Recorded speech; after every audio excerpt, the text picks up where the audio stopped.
One thing we've never really spoken a lot about is incentive-based marketing when it comes to trade-based businesses. And in this episode, we talk specifically about one thing that you can do within your business which can really move the needle. And so what happens is a lot of people fall into their business because they're a fantastic technician, but they just don't have marketing skills to get people through the door. Like that whole sales cycle can be improved by becoming a trusted advisor and sharing information and content that helps that individual understand better the thing they're interested in. I guess it brings me to the point, the sort of mantra that we preach is don't sell on price. And, I know you've heard that a million times over from lots of people, but nonetheless, people still do sell on price.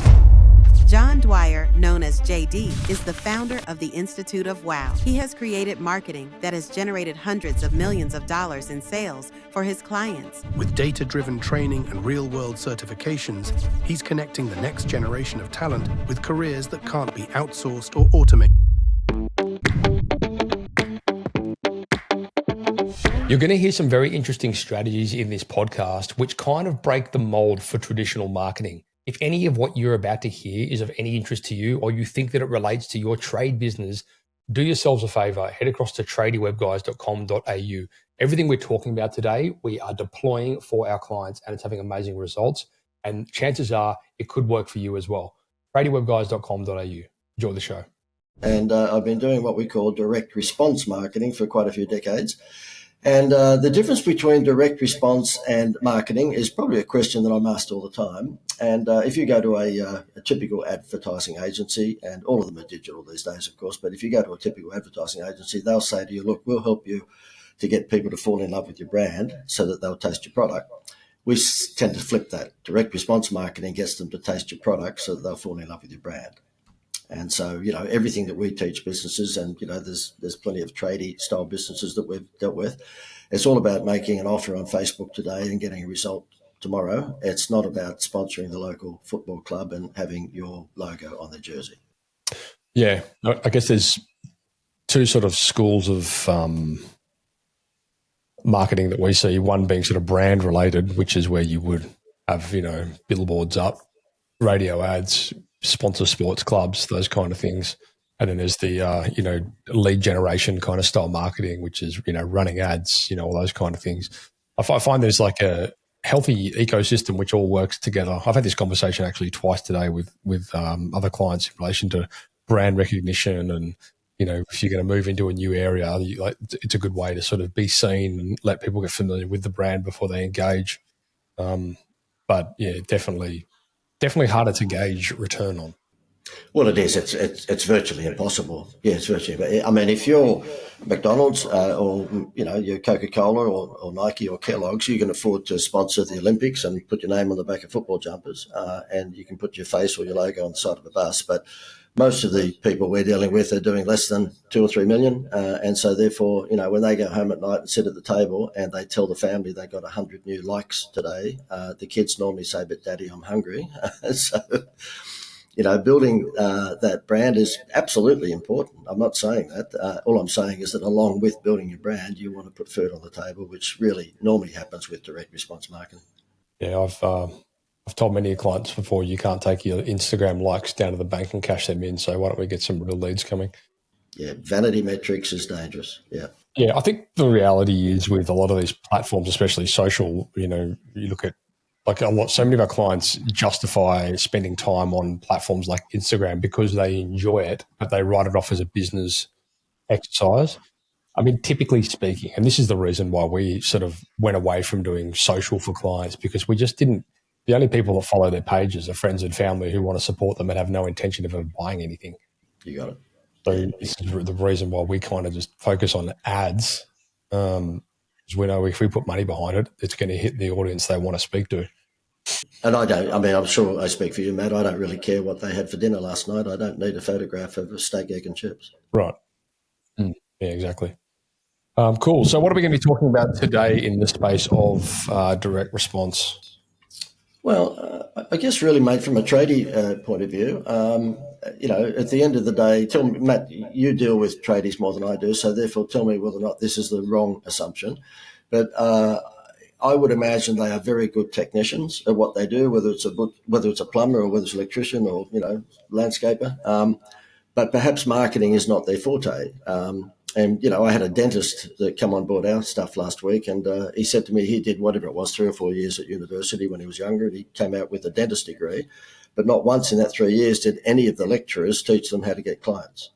And so what happens is a lot of people fall into their business because they're a fantastic technician, but they just don't have marketing skills to get people through the door. And would that be a fair assessment on a lot of trades companies?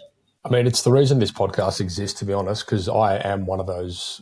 I'm a former plumber. I went through and did the whole apprenticeship and went through the whole course and, so on and so forth. And at no point do they, although at the end of the course, they give you a certificate and say, here you go, now you're qualified to run a business. But by no means are you actually even remotely qualified to run a business. You don't understand anything to do with, how businesses are run, apart from the fact you know how to, swing a hammer. So, yeah, it's a very fair assumption. And I think,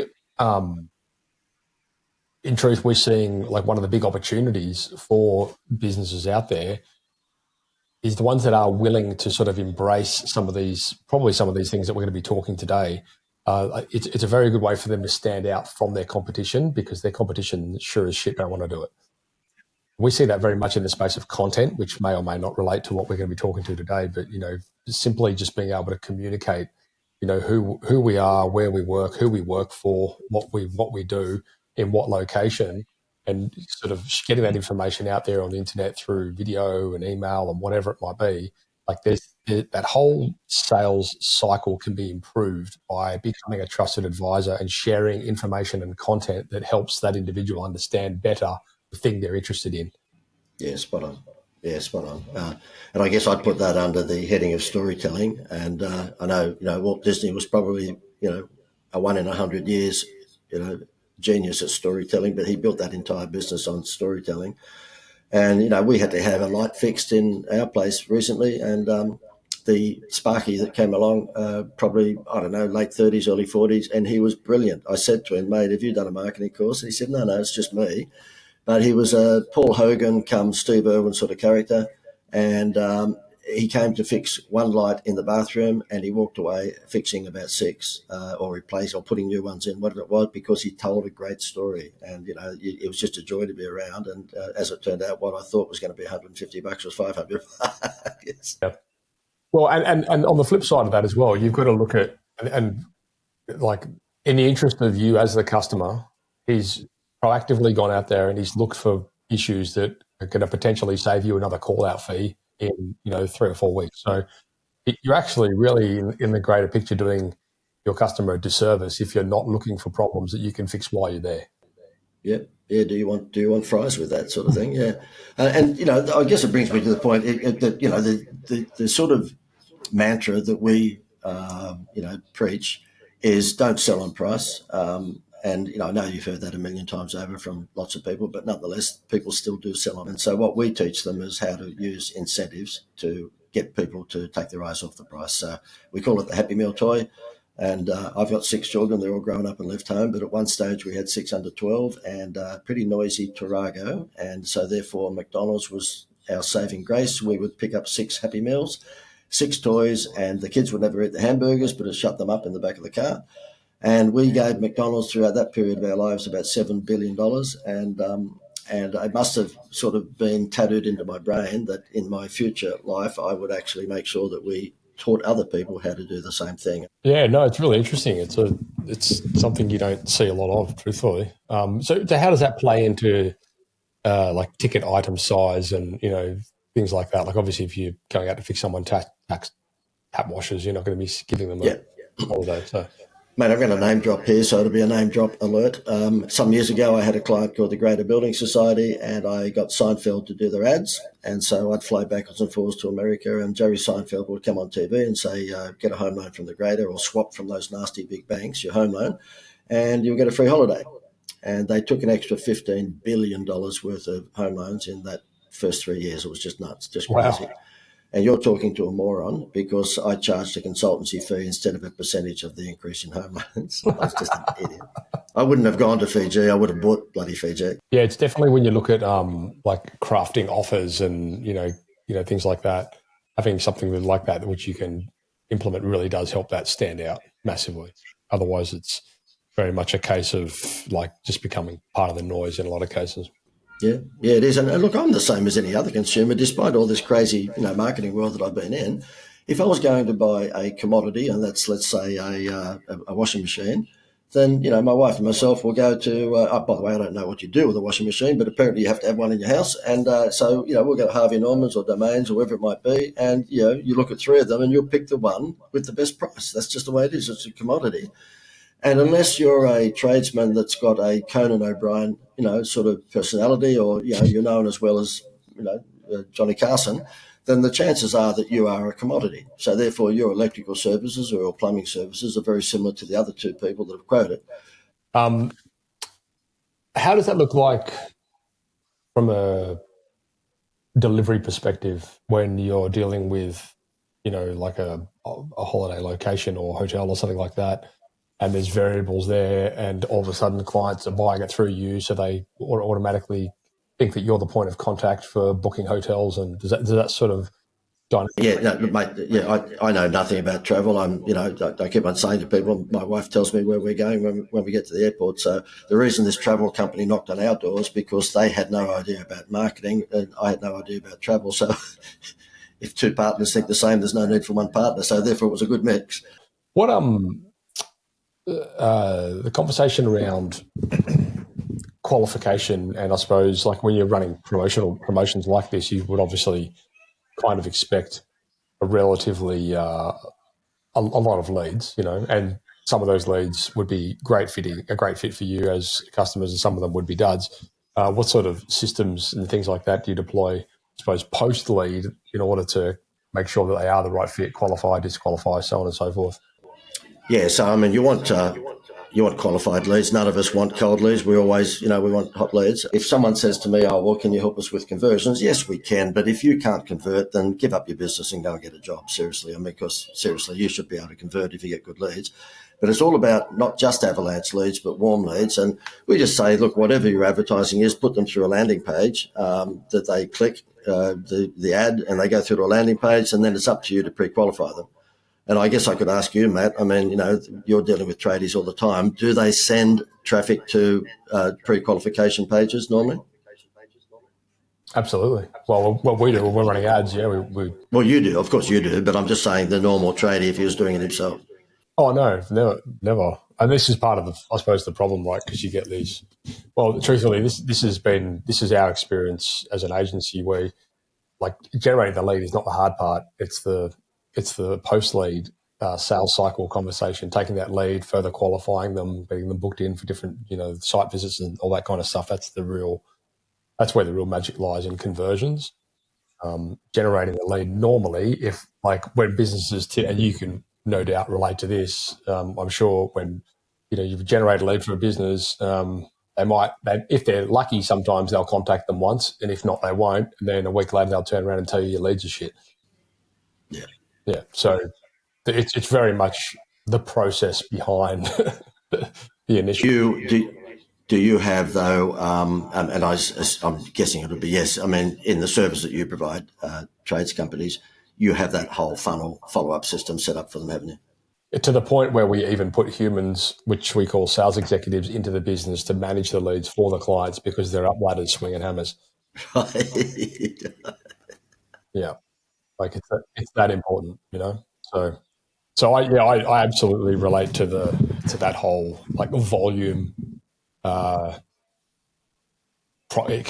problems that it can create, and sometimes like the big message for us with our clients all the time is it's not necessarily a game of how many, it's how good is the quality.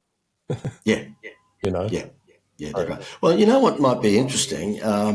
He says because he's about to explain it, but I think what might be interesting is this thing we stumbled across about 6 months ago. I wish I could say that we've been developing it forever and we eventually came up with it, but we just stumbled by accident upon it. And we call it the Facebook contest formula. But basically what it is that just running a contest on Facebook to provide your goods or services as the prize. And it's amazing the amount of leads they get. I'll give you an example. A dentist, came on board about a month or so ago. He wanted to sell Invisalign braces to children. And the reason to children, he said that the parents will spend more money on fixing their children's teeth than they will their own. And so we just ran an ad on Facebook for them, and it was win Invisalign braces for your children. Hey guys, I hope you're enjoying this topic. I know it's a little bit different, but I'm telling you now, we've been deploying this with our clients over at Tradie Web Guys, and it's quite literally doubled conversions for some of our clients. I really, really encourage you to check it out. It's super powerful. tradiewebguys.com.au. That's tradiewebguys.com.au. He got 1,000 leads in 1 week for $30 a day. It was 991, but let's just say 1,000 for round figures. And all of those people glowed in the dark. They put their hand up and said, I'm a parent of a child with crooked teeth. And what happens is that then he rings them, well, not him, but he has a girl rings them and says, look, good news and some bad news. The bad news is you didn't win the $5,000 Invisalign braces. Yeah, we've done similar things in the past. We ran into issues. We were doing them for like solar-related clients of ours. Whoever we're giving away a free solar package, solar battery, solar EV charge station, so on and so forth, at the end of the month. And how would happen was people would come in and no one would buy, hoping they'd win it at the end. So inevitably what we ended up doing was flipping it and saying, well, anyone that buys, goes ahead with an install and gets a, We had the same issue because we found that we weren't making any money out of this great idea because they had so many leads in the first week, they didn't need to run the campaign for the next week. So you'll laugh at this because of the nature of your business is that we as a marketing company, and you'd do the same, encourage them to spend more money on Facebook, so therefore they get at least half a chance of getting a decent result. We had to try and convince them to spend less money on Facebook because at $30 a day, they were getting 1,000 leads a week. That's not good for us. They're going to close up the Facebook campaign within a week. And to get over what you just said was the problem, we now get them, as in, it sounds like I'm kidnapping people, but we get the clients on a couple of months program. So we say, look, advertise the contest formula over 2 months. That's 8 weeks. And at the end of each week on Friday, you have a preliminary draw. You pull one person out, and that person will be one of the 8 that are in the final draw to actually, win whatever the prize is, the hot water system. And consumers can only enter once. So therefore, if they enter in the first week, they can't enter again. And that gives you the opportunity for the 1,000 people that entered on the first week, and you had the preliminary draw on the Friday and pulled one person out, to ring everyone on the Monday and say, look, you're out of the contest now. You can't enter again. But listen, we have a serious deal for you. So that's the way we got around the fact that they'd say, oh, we don't want to talk to you until we find out who wins the prize. The prize, they can't enter again if they don't win in the first week. Yeah, interesting. That's so cool. And is it always, or at the moment anyway, is it just holidays? Like is the apple, the carrot? Look, I push the holidays because I guess, we make money out of it. The travel company contacted us before COVID and we put it all together, and we had to sit on our hands for a couple of years during COVID, of course. But it's not just because we make money out of putting that promotion together. If we do lots of things, everything from, as I said, I used to be the Woolworths marketing guy, so I'm pretty familiar with petrol discounts. So we've got packages with petrol discounts, and we've got the $1 million draws where you do the insured prize promotion from Lloyd's of London, and you give people the opportunity to win $50,000 or $100,000 or $250,000. We've got all those sorts of things, but the reason that I push the holiday thing is because it's easily, by far and away, the most potent leads and conversion formula I've ever seen. And when the Seinfeld thing came on for the bank, I was dealing with very conservative left-brainers. You can imagine these people, me in a room, with people in dark suits and, basically telling you why it won't work. And when I saw their heads explode, when they saw how quickly this worked, I thought, shit, I'm onto something here. And I didn't really know what to do because the Greater Building Society were doing it very well. And, all of a sudden I got contacted by this overseas travel company that said, listen, do you want to get together? And I've never seen anything work as well. And I think it's because holidays are appealing to 25-year-olds and 95-year-olds. Mm. Yeah, for sure. Super cool. I love it. I mean, it's just the creative marketing angle, like I did a podcast going back a long time now, a number of years, with a guy in the US who ran quite a successful fencing business, and his ideal customer was real estate agents. And he's where everyone else is sending emails saying, hey, can we be your fencing guy? He would go to Walmart which is, for you guys that don't know, like a giant supermarket over in the US, and he would go by these Tonka trucks, and he'd fill these Tonka trucks with candy, and he would leave it in the reception area for the real estate. And without saying anything, just go in there, he'd dump Tonka truck, fill it with candy, walk out, and then he'd come back 2 weeks later and refill it, the tipper truck with candy. And he said after the third or fourth visit, a lady behind the reception said, excuse me, sir, may I ask who you are and why you keep refilling the candy in the truck? And then that would be his intro. He'd have a conversation with them, and all of a sudden, massive business, which he ended up exiting for, eight figures. But yeah, really, really creative way of getting in there and sort of breaking the noise, Gosh, I think I'm Dr. Evil. I'm an apprentice compared to that guy. That's well done. Yeah. It's funny when you mentioned Matt Fences. I guess that the Facebook ad formula thing came about because a few years ago I was in Gosford, New South Wales, and doing a song and dance seminar. And so we had business owners in the room, and I'm up front. And what I generally do is that I invite someone from the audience to come up on stage and enjoy a hot seat. And because of my sarcasm, which I think is similar to yours, it's a bit of a funny interview. And then when I bring up their website on the big screen, normally it's pretty awful. And so I'll sketch on butcher paper what it might look like and so forth, And as it turned out, this guy that came up was a fencing company. And he said to me, look, I've got an aluminium fencing company. And I said, okay, well, let's have a look at your ads. And we brought the Facebook ad up. And, of course, it showed a fence. And I said, no, look, you're going down the wrong path. You're actually showing a feature, not the benefits. Okay, so therefore you should have what we call shit to gold, which in other words, a falling down paling fence next to a brand new one, before and after, what the weight loss companies do every day of the week. And he said, oh, okay. Anyway, at the end of that seminar, he said to me, can you help me? And I said, yeah, okay. So we put a campaign together on Facebook in the Gosford region, and it said you can win an aluminium fence makeover worth whatever thousands of dollars. It's the ugliest back fence in Australia contest. Yeah. And so therefore we said to them, take a photo of your falling down paling fence, post it to our Facebook page, and you're in the chance to win the prize of the ugliest back fence in Australia. He got 6 months worth of leads in 3 days, and we had to close it down. It's funny. We did a similar thing for Australia's worst website. Yeah, this was years ago. It was really funny. It's Australia's worst tradie website. Send us in. The winner got a free website. And who do you attract? People with shit websites. Yeah, exactly. It was a cracker.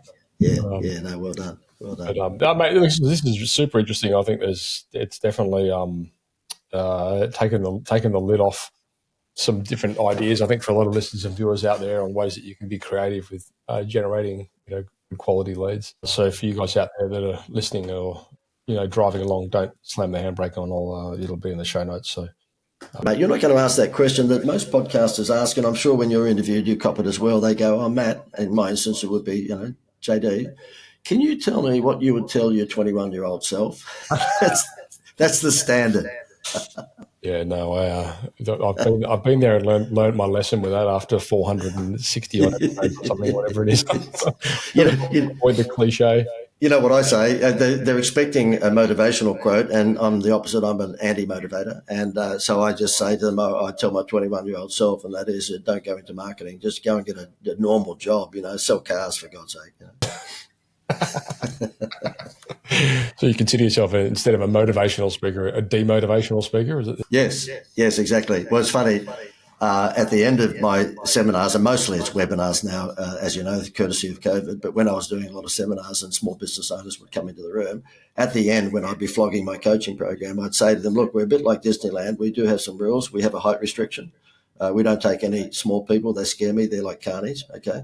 And the other thing is that if you're a woman, we don't take any Esmes or Beryls, because have you ever met an interesting Esme or Beryl? And this guy comes up to me at the end of one of these things, and they all know it's sarcasm because they've lived through 3 hours of my stuff anyway. And this guy comes up and says, JD, listen, I'd like to join your coaching program, but my wife's not here. I've rung her and she's on board, but I've got a problem. I said, what? He said, she's 5'10".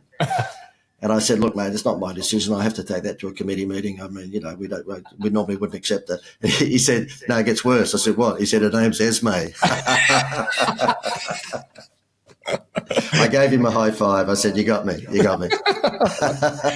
Oh, man. I wonder, I'd love to see you run that sort of event in the US and see how they handle that.